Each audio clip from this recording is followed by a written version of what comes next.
Alrighty, folks, welcome on back to Lost Odyssey.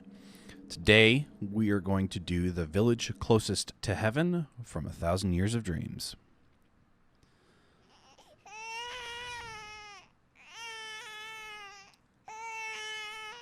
The village closest to heaven. In this village, ringed by jagged mountains, the women give birth to many children. 5 or 6 is not I wanted to add an all. 5 or 6 is not uncommon. Just the other day, the wife of the village headman gave birth to her 10th child. And why do you think that is? The young fellow asks the traveler, looking down at the snow-blanketed village. Chaim cocks his head in search for an answer. Meanwhile, the young man takes something like a piece of crystal candy from a small leather pouch. He pops it into his mouth and says with a laugh, "Because they die right away." The children? Uh-huh. Hardly anybody grows up to be an adult. Most kids die after 5 or 6 short summers. Look at the village headman's wife. She's lost 7 kids already. Whether from a genetic problem or a disease epidemic to the area, or endemic to the area, the people of this village have always lived short lives, he says, from way, way back. Now that you mention it, says Chaim, I haven't seen any old people here. See what I mean? A few decades ago, I'm told, one person lived to be 50, but people say that's the oldest anyone ever got in the whole history of the village. That's why we give birth to lots of kids, give birth to a lot and lose a lot. If just one of them lives to adulthood, though, the family line is saved and the village history continues. Do you see my point? The young man is 16, as is his wife. Their first child is due to be born any day now, literally today or tomorrow. The young man crunches down on the candy in his mouth. Let's get going, he says, and around his wrists he winds the rope he used to pull the sled. He hasn't loaded the sled yet, but dragged it up the steep, snow-covered road is hard work. This, he says, is why the pay is so good.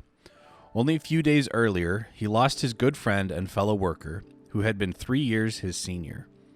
When Chaim happened along, the young man asked him if he would help by pushing the sled from behind until they cleared the pass. Chaim agreed, and they became an instant team. Chaim circles around to the back of the sled and asks, "You don't have any animals to pull the sled?" "Afraid not," says the young man. "I know it's strange, but our horse and cattle and donkeys all die young.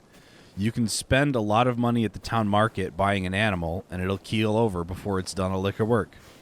Finally, the best way is for us humans to plow the fields and pull the sleds ourselves."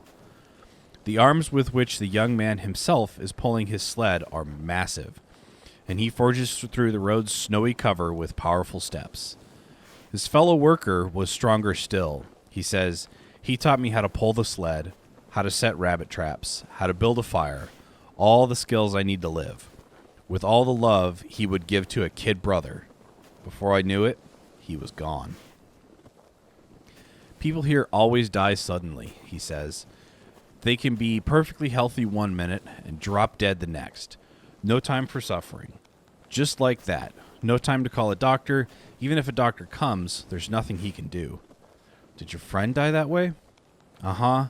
He was shoveling the snow that piled up overnight, clearing the road, when he dropped dead. By the time we ran over to help him, he was gone. That's how it always is. Always. That's how they die. Grown-ups, kids, everyone." "And you too, then?" "I guess so. Nobody knows when the moment is coming. It might be decades from now, or it could be tomorrow." After his cool pronouncement, the young man turns to look at Chaim and pointing to his own chest and says with a smile, "Or maybe even now." The smile is genuine, without a hint of despair or bitterness towards the cruelty of his fate. "Aren't you afraid to die?" Chaim starts to ask him, but stops himself. It's a stupid question, he decides, and one that he's not qualified to ask. Where could a man burdened with eternal life find appropriate words to speak to a man burdened with the threat of sudden death? Chaim and the young man keep dragging the sled up the steep mountain path. Their destination is the lake beyond the pass. The young man's job calls for him to cut ice from the surface of the frozen lake and transport it back to the village. We in the village call the lake the Spring of Life. If you trace the source of the water that bubbles out of the ground here and there in the village, you always wind up at the Spring of Life. Chaim nods silently. The ice from the Spring of Life takes forever to melt. That's why, look, you can even do this. Again, the young man takes a piece of the crystal candy, or rather ice, from his leather pouch and puts it in his mouth.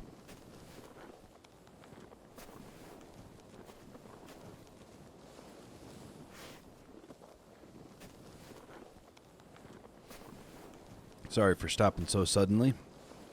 I had to cough.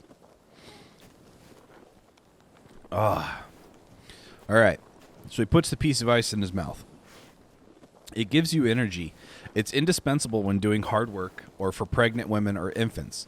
Just put a piece in your mouth and it gives you instant strength. The young man offers a piece to Chaim, who nods again in silence. We're really not supposed to give any to outsiders, but you're special because I'm putting you to work. If I give it to you, though, I want you to help me load the ice on the sled. I can handle it by myself on the way back. Chaim silently accepts the ice from the young man, who assures him it tastes good, too, and watches him smiling. Chaim averts his gaze somewhat. Adverts his gaze somewhat and puts the piece in his mouth. The ice should be nothing but frozen water, but it has a mild sweetness, just as Chaim expected. He spits it out onto the ground when the young man is not looking. Poison. I know that taste, thinks Chaim. The village people are used to this taste, so they think nothing of it. Without a doubt, though, there is poison in the ice. The long flow of time smooths over the wounds inflicted by history. The permanently snow-capped peaks make people forget the existence of the wide world on the other side. The man calls this lake the Spring of Life, but those who have lived far beyond the mountains at the source of the river that feeds the lake used to know it as the Pit of Death. Long, long ago, several hundred years ago, the entire area around the river's source was polluted with the poisonous metallic outflow from a mine. The river was filled with dead fish floating belly up, and the poisonous gas that rose like a mist from the ground killed both the earthbound animals and the birds in the sky. The forests withered, and the lively town that had grown up with the development of the mine became a deserted ruin. Nature took many years to recover, but the forests eventually turned green again, which attracted small animals and eventually the larger animals that hunted them. People, however, never came back, and there was no one left to hand down the story of the tragedy that occurred at the river's source deep in the mountains. The only one who knows everything that happened is Chaim, the man who has lived 1,000 years. The young man stands by the frozen lake and takes a nice, satisfying stretch. You know, he says to the traveler, I think this village just might be the closest one to heaven in the whole world. Perhaps it's because we are too close to heaven that we are surrounded by the gods early on. Do you think that might be true? Chaim says nothing in response to this. Over many years, this lake has accumulated the metallic poison that flowed into it from upstream. And over many years, the poison that infiltrated the soil has mingled with the groundwater, bubbling up in the spring of water which the villagers slake their thirst. No one knows the exact chemical makeup of the poison, but at least it does not cause the villagers to suffer until at the last moment of their lives, the accumulated poison suddenly takes its toll. This may be its one fortunate aspect. On the other hand, this might simply make the misfortune it brings on all the more conspicuous. Still, the young man says as he saws off a piece of ice by the shore, I do hope that the children my wife and I have will be able to live longer lives. Say, if we have 5, at least one of them will live long enough to grow up and have kids. That way, for me, it would be like finding some meaning in having been born into this world. It was the same with my father and mother and my grandparents. They all had lots of kids and mourned the loss of lots of kids, but managed to raise 1 or 2 to adulthood before they died. That's what gives our life meaning. He wipes the sweat from his brow and puts another piece of ice candy in his mouth. If I were to tell him everything I know, thinks Khaim, if I were to tell him everything that's been buried in the darkness of history, and if he were to tell the other villagers, the tragedy might not have to be repeated. The young man says, when a baby is born here, they ring the village bell. Also when someone dies. The same for both. Birth and death are like two sides of the same coin. There is no sadness when someone dies. Everyone sees them off with a smile and a wish. You go ahead of us to heaven and save the good spot for us there. Do you understand that sentiment, Kyle? Wow. That sentiment? I do, says Khaim. I do. That's how we've always done it. Welcoming lots of new lives to the village and sending lots of lives off to heaven. I've never been much of a student, so I don't know exactly how to put this, but I kind of think that maybe the village closest to heaven is a place where life and death are right next door to each other. The young man gives Khaim an embarrassed smile at the sound of his own words.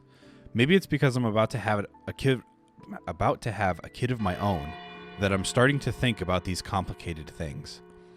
No, that's fine. I see exactly what you mean, Khaim says.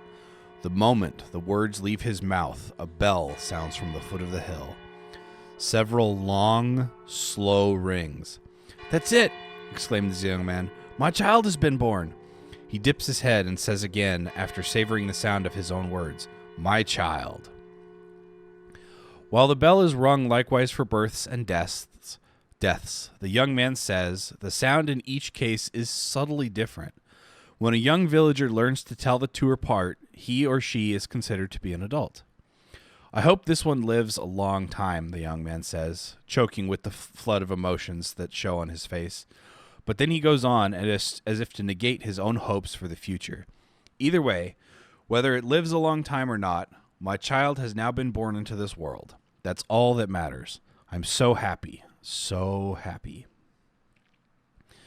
Eyes full of tears, he turns a beatific smile on Khaim, and then, still smiling, he collapses where he stands.